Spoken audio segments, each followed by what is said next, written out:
حضرت خبیب ابن عدی کو دیکھو، ان کو مکہ والوں نے اریسٹ کر لیا، گرفتار کر لیا، ان کو سولی پہ چڑھانے کی تیاری ہو گئی ہے۔ مکہ والوں نے کہا خبیب کوئی آخری خواہش، کوئی انتم اچھا اگر ہو تو بتا دو۔ کہا کہ میں 2 رکعت نماز پڑھنا چاہتا ہوں۔ کہا ٹھیک ہے 2 رکعت نماز پڑھ دو تو۔ اور آج بھی دنیا میں تقریباً ہر کنٹری میں، ہر دیش میں پھانسی دینے سے پہلے اور سزائے موت دینے سے پہلے مرنے والے کی انتم اچھا پوچھی جاتی ہے، اور اگر پوری کرنے لائق ہوتی ہے تو پوری بھی کروائی جاتی ہے۔ خبیب ابن عدی نے کہا میں 2 رکعت نماز پڑھنا چاہتا ہوں۔ کہا ٹھیک ہے پڑھ لو۔ حضرت خبیب ابن عدی نے ہلکی 2 رکعت نماز پڑھی، سلام پھیرا، کہا اے مکہ والو، اگر اس بات کا ڈر نہ ہوتا کہ کہیں تم یہ نہ سمجھنے لگو میں نے موت کے ڈر سے نماز کو لمبا کیا ہے تو میں تھوڑی اور لمبی نماز پڑھتا۔ کہا ہے خبیب ایک بات بتاؤ، کیا تم یہ تصور کر سکتے ہو کہ ہم تمہیں چھوڑ دیں اور تمہاری جگہ تمہارے نبی کو سولی چڑھا دیں؟ نعوذ باللہ۔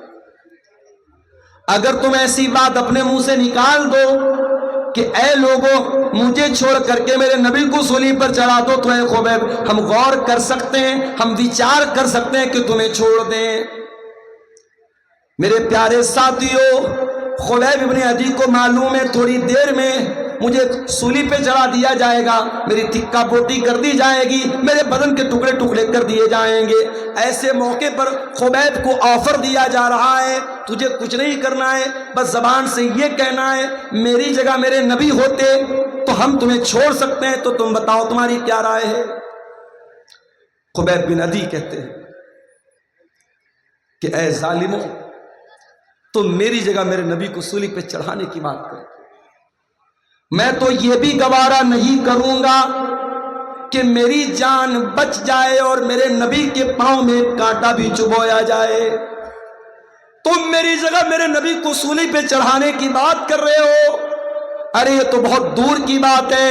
خبیب تو یہ بھی گوارا نہ کرے گا کہ خبیب کی جان کو بخش دیا جائے، خبیب کو رہا کر دیا جائے اور بدلے میں خبیب کے نبی کے پاؤں میں کانٹا چبویا جائے۔ اللہ، یہ تھی محبت، یہ تھی محبت۔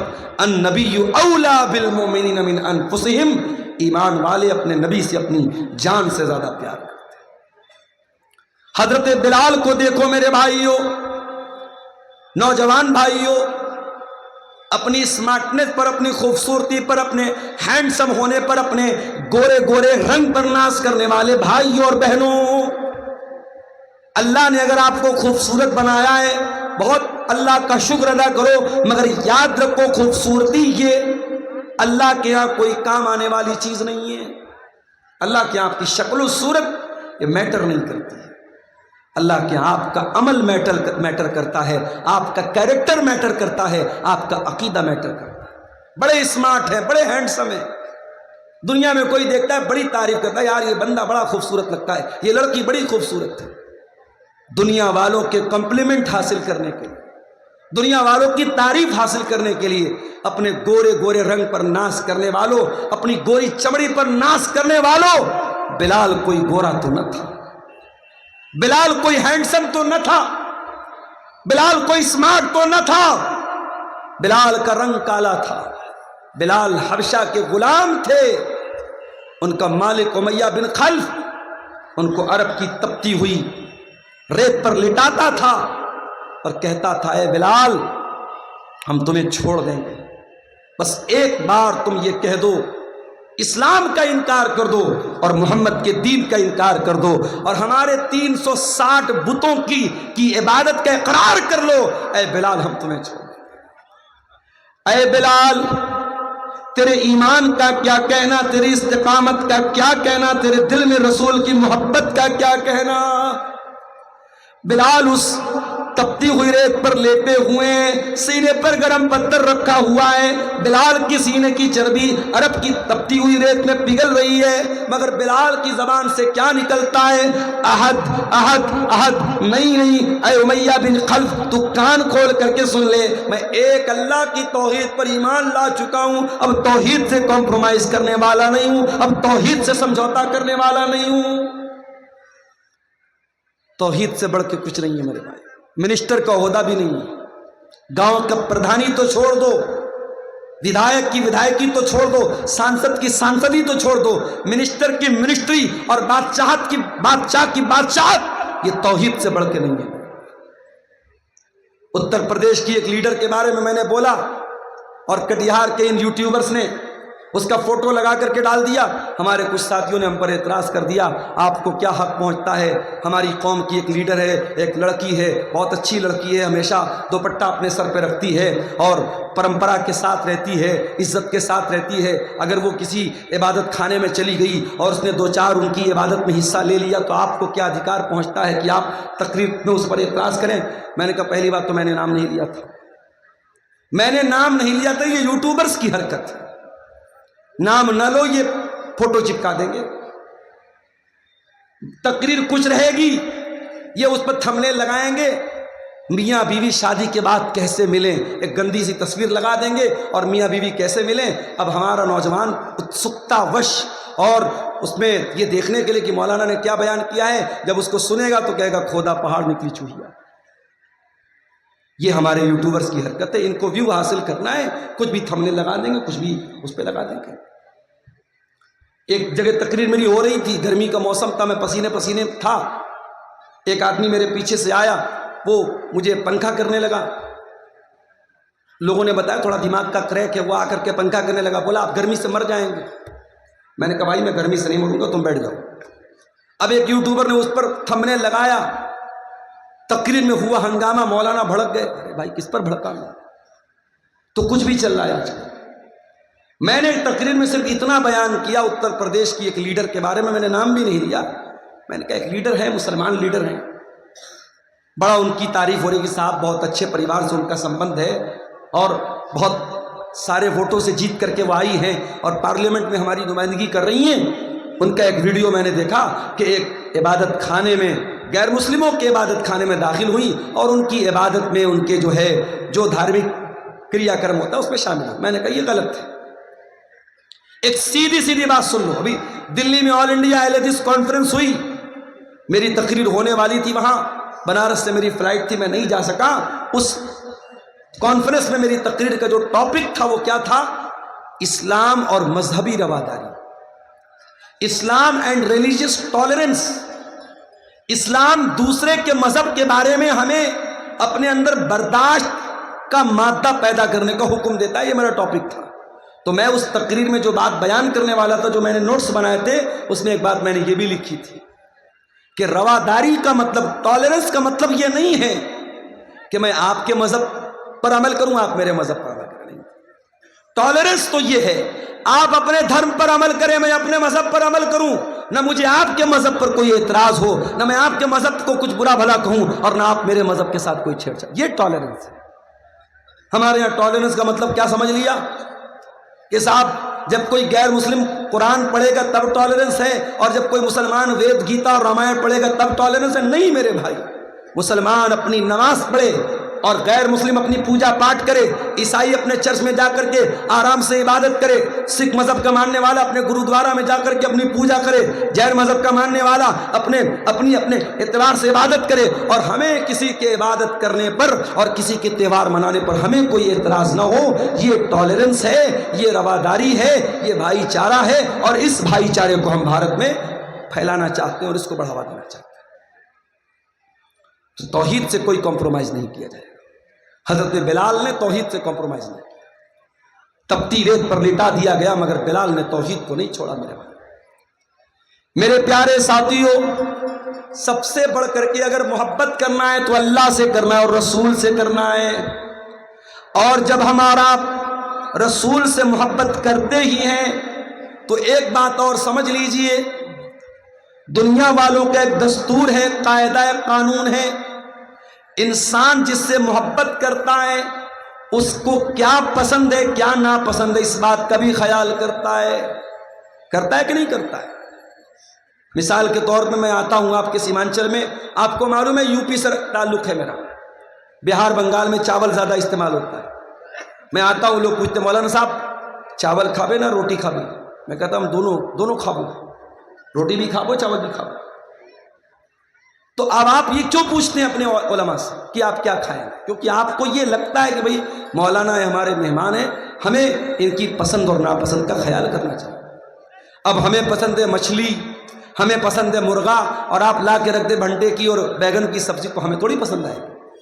ہم تو آپ لا کے رکھ دیں گے، ہم کھا لیں گے، مگر ہمیں ناگوار گزرے گا۔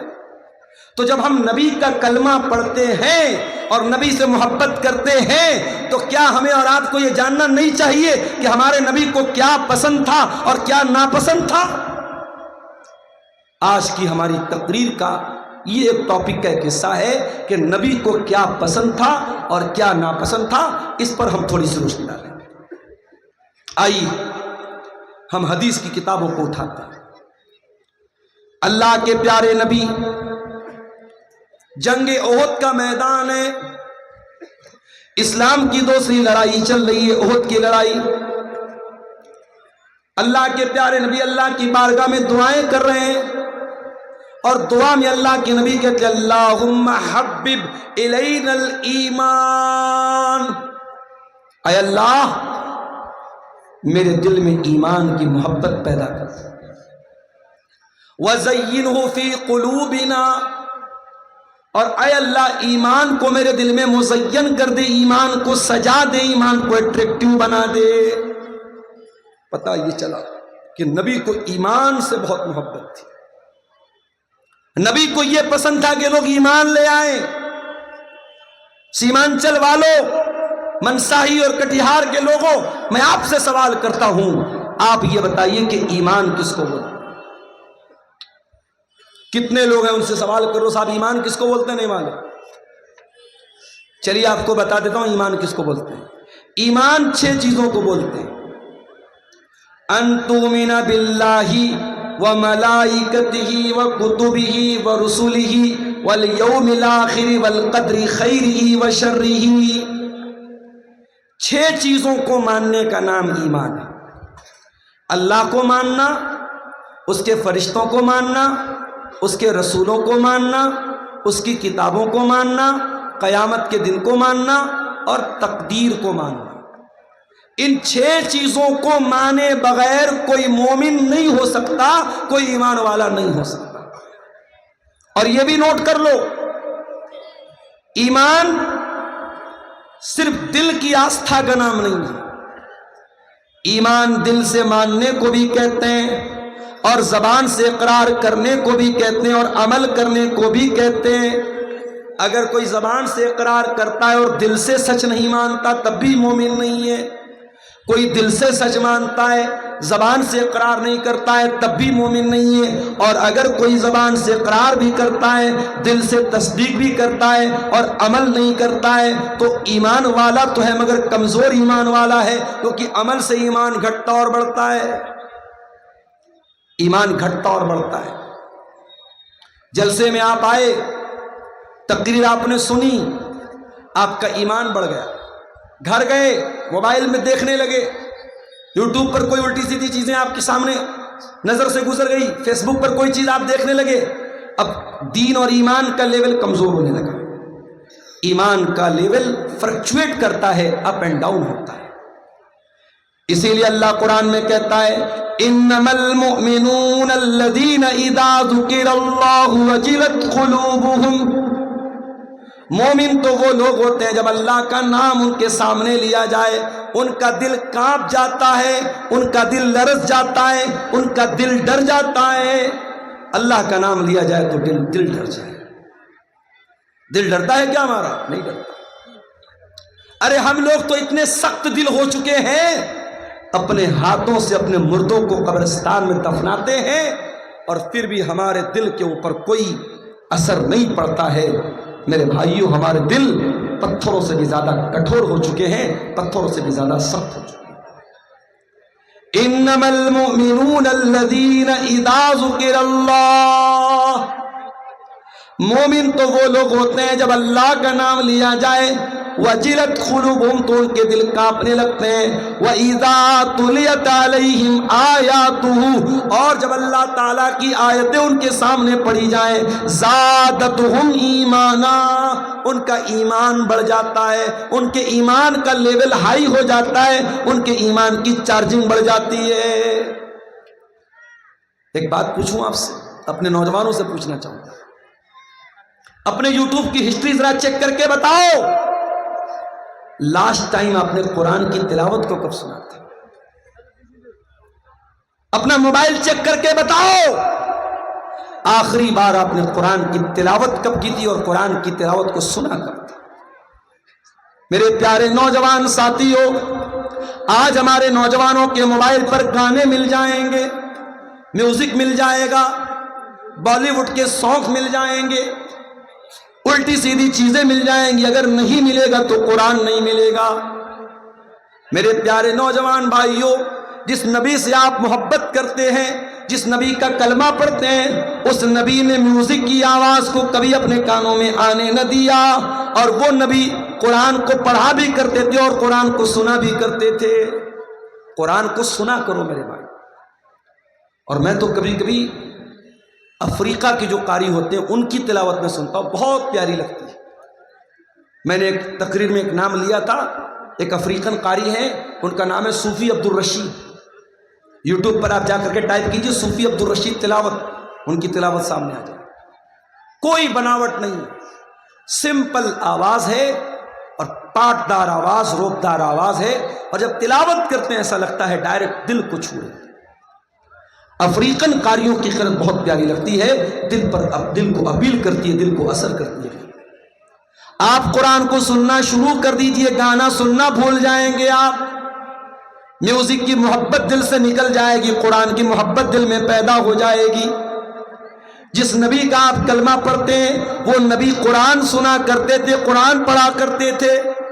بخاری کی روایت ہے، عبداللہ بن مسعود رضی اللہ تعالیٰ عنہ اللہ کے پیارے نبی صلی اللہ علیہ وسلم کے پاس آتے ہیں، اللہ کے نبی کہتے ہیں عبداللہ اقرأ علی القرآن، مجھے قرآن پڑھ کے سناؤ۔ حضرت عبداللہ نے کہا میں آپ کو قرآن پڑھ کے سناؤں؟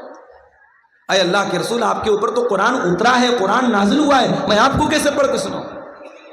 آپ نے فرمایا اے عبداللہ میں دوسرے کے منہ سے سننا چاہتا ہوں۔